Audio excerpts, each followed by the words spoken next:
Daniela DiMartino Booth was on the stage, and she somewhat poo-pooed the BRICS. I think she got into a little bit of a tussle with James Rickards later after that because he looked the other way. I figured that no, that's not the case.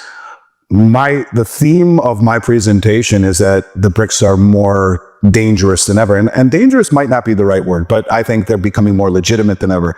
It centers around the development that we saw a couple weeks ago where the Shanghai Metals Exchange came out and said we are going to internationalize our exchange by a series of multi-jurisdictional hubs around. The first one in which is under construction right now in Hong Kong, the next one in Saudi Arabia, and then a set of contracts has already been put in place to build these exchanges or these depositories through Africa and through Asia, ultimately into South America.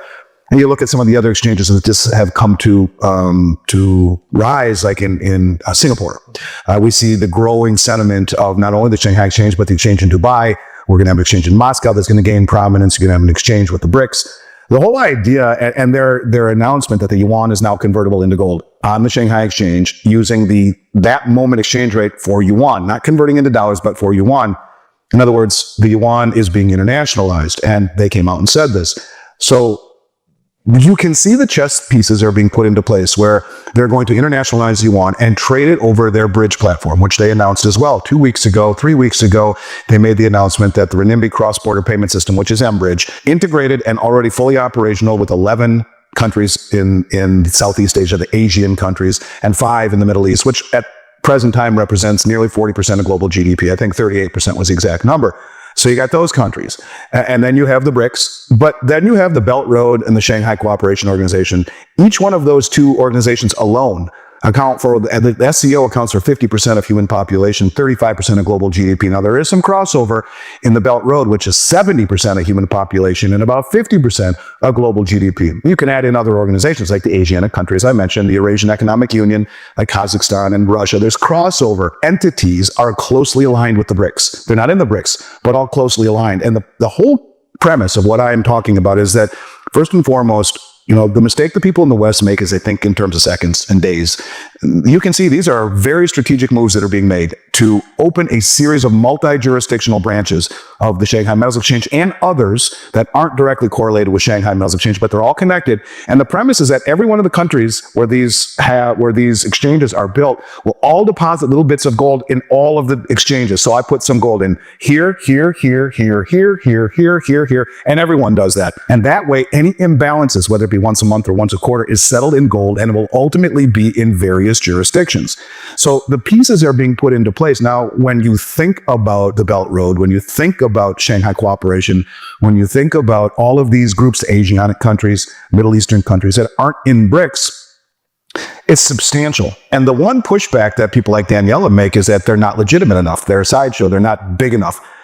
Sergey Lavrov, I think, really upped the ante when a couple weeks ago he came out and said, after of Brazil, Brazil's holding, in fact, it's today that the meetings are going on, yesterday and today, I believe, was that they want to develop a new payment system independent of SWIFT.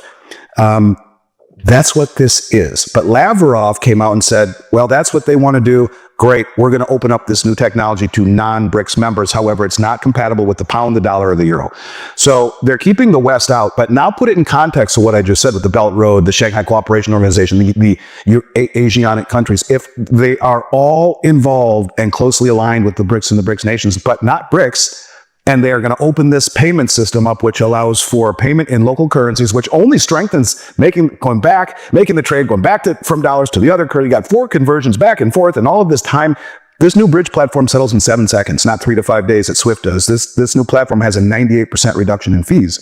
All of this stuff put into play, and then think about the size and scope of opening this up to non-BRICS nations is enormous. And all of a sudden, you have something that can very quickly challenge not only the settlement status of the dollar, but the reserve status, because what gold is doing in all of these vaults is not replacing the dollar. It's replacing what stands behind the dollar. It is a skeletal system, these vaults, of a whole new infrastructure, monetary infrastructure, and gold will take the place of treasury bonds. That is what, in my mind, it is doing. It is backing with legitimacy The whole thing the United States done again is that once we left the gold standard in 71, we were a system based on trust. And for a long time, we were trusted and revered. And you could argue 4, 5, 6 years, that level of trust is waning.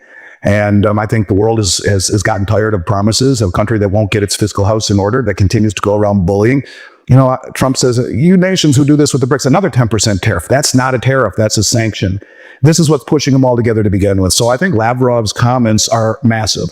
If they do open this up to all of these other countries, you're talking 90+% of human population that will have the ability to trade outside the SWIFT system and settle in gold through a series of multi-jurisdictional vaults. I'm not hearing it anywhere, which is kind of strange to me. You're hearing a lot about the new settling in yuan and the multi-jurisdictional, but put it in the context of the BRICS, it's massive because it gives them legitimacy that they won't find with just having 10 or 12 or 15 countries. You now are talking about 160 countries, 170 countries. You're talking the majority of the world. Can't have it. Sorry. Now, again, and I use the United States in this context. First of all, when you have the bridge settlement network, mBridge, it's instant auditing. It's instant settlement, and it's instantly verifiable transparently. Think of what Zoltan Pozsar said, transparency in commodities. This is a marriage between blockchain technology and commodities and gold. Having it held in multi-jurisdictional locations with every country spreading their gold amongst those jurisdictions is genius, because it does take the trust out of it, and it's verifiable, and it's transparent.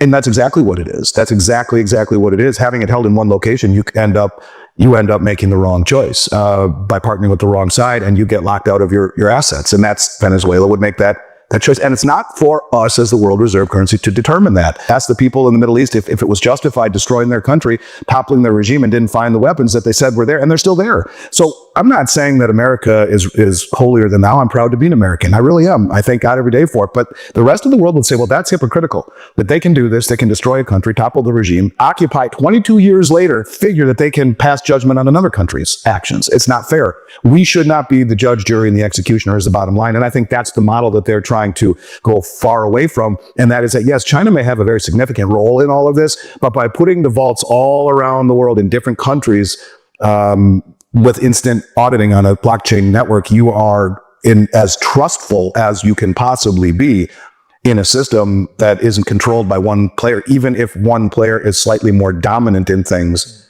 than others. If all the gold was held in Shanghai and the Chinese controlled it, what does that mean? But you have it in, and everyone puts gold in each one of the vaults, and you now have something truly distributed that would keep that from happening. Look at the stuff that you and I have talked about for 4 years now. I've talked with you more than anyone, literally, in 4 years, and I thank you for that. It's been a wonderful relationship, and I hope it is another 100 years, our families. I do.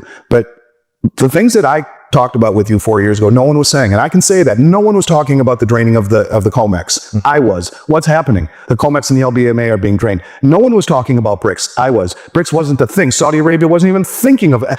And a lot of it has happened. Not the way that I thought, all of it. Not all of it has happened, but a lot of the stuff that you and I have talked about, I called it a linear progression of events. It's happened. A lot of it has. And that's the way that it is. That's why I talked with you before about misdirection and the art of war.